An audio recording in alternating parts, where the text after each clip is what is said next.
एक पिता और पुत्र जंगल से होते हुए अपने गांव जा रहे होते हैं।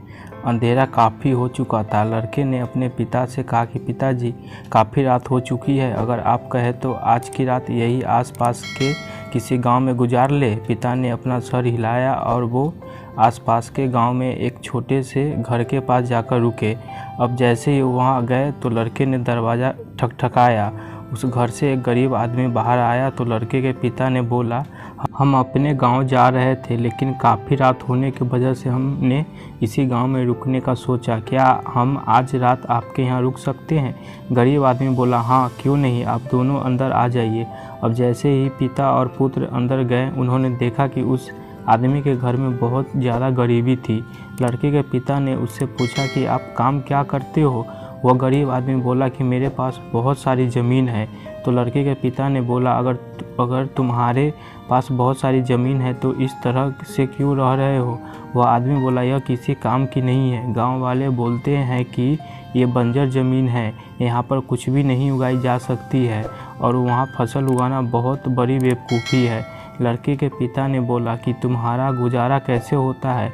उसने बोला कि मेरे पास एक भैंस है जिससे मेरा पूरा घर चलता है। ये सुनने के बाद पिता और पुत्र सो जाते हैं और रात में जब सब लोग सो रहे होते हैं तब पिता अपने पुत्र को उठाता है और उस गरीब आदमी की भैंस लेकर अपने गांव चले जाते हैं। लड़का अपने पिता से पूछता है कि पिताजी, कहीं आप ये गलत तो नहीं कर रहे हैं?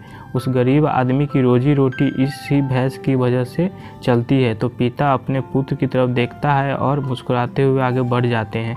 उस बात को तकरीबन 10 साल गुजर जाती है और लड़का का पिता भी मर चुका होता है और जो लड़का था वो बहुत बड़ा शिक्षक बन चुका था। तो एक दिन लड़का को उस गरीब आदमी की याद आती है कि मेरे पिता ने उस आदमी के साथ अच्छा नहीं किया था, मुझे एक बार चलकर देखना चाहिए कि वह आदमी अब किस हाल में है। वो लड़का उस गांव की तरफ जाता है और वहां जैसे ही पहुंचता है तो वो देखता है कि जहां पर उस गरीब आदमी का झोपड़ा था वहां पर एक बड़ा ही आलीशान महल बन चुका था और उस झोपड़ी के बाहर जो बंजर ज़मीन थी उस पर फल और फूलों के बगीचे थे। तभी उधर से उस घर का मालिक आता है। लड़का उसे पहचान लेता है और उस आदमी को बोलता है, आपने मुझे पहचाना? मैं अपने पिताजी के साथ आया था, हमने एक रात के लिए आपके यहाँ रुका भी था। वह आदमी उसे पहचान लेता है और बोलता है कि उस रात को आप कहाँ चले गए थे?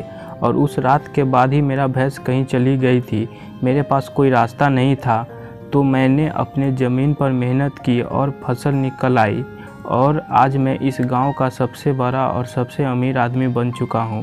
ये सुनने के बाद लड़का के आंखों में अपने पिता के लिए आंसू आ गया और उसे ये बात अब समझ आया कि उसके पिता ऐसा क्यों किया था और वो रोने लगा। इस कहानी से हमें ये सीख मिलती है कि हमारे अंदर ऐसी ही बहुत सी टैलेंट छुपी हुई है, लेकिन हमें कोई ना कोई चीज़ रोक कर रखी है। वो आपके फैमिली वाले भी हो सकते हैं, आपके जॉब भी हो सकते हैं, कुछ और भी हो सकता है। देखिए, आपके पास भी तो भैंस की जैसी कोई दूसरी चीज़ तो नहीं है जिसने आपको आगे बढ़ने से रोक कर रखा है। आशा करता हूँ कि इस कहानी के माध्यम से आपको कुछ ना कुछ सीख ज़रूर मिली होगी। अगर मिली हो तो अपने दोस्तों के साथ ज़्यादा से ज़्यादा शेयर करें। ऐसे ही प्रेरणादायक कहानी हिंदी में सुनने के लिए लाइक और चैनल को सब्सक्राइब ज़रूर करें। धन्यवाद।